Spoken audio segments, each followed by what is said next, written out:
Sa isang tahimik na bahay sa lungsod, may isang charger ng cellphone na nagngangalang Charlie. Si Charlie ay lumana, ngunit tapat pa rin sa kanyang tungkulin.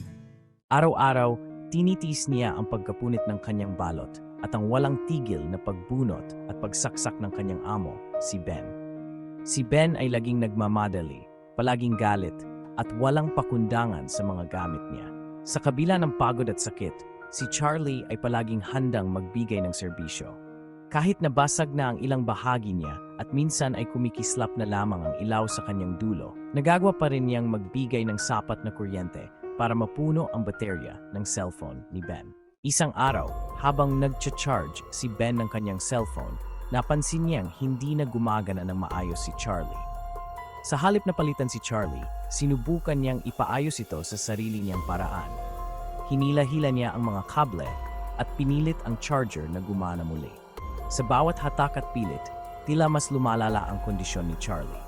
Ngunit kahit ganoon, hindi nagreklamo si Charlie. Patuloy pa rin siyang nagbigay ng serbisyo sa abot ng kanyang makakaya. Sa gabing iyon, habang natutulog si Ben, biglang naputol ang kuryente.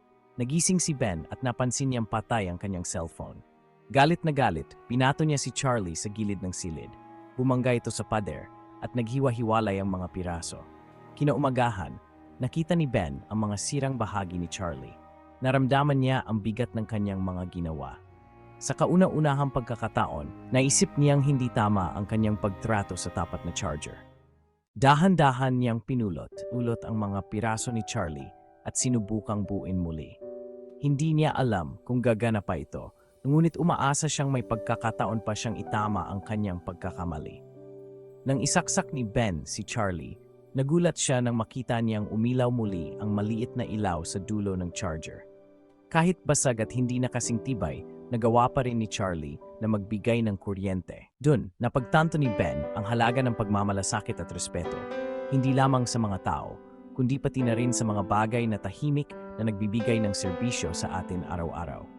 Mula noon, iningatan na ni Ben si Charlie at natutunan niyang pahalagahan ang bawat maliit na bagay sa kanyang paligid.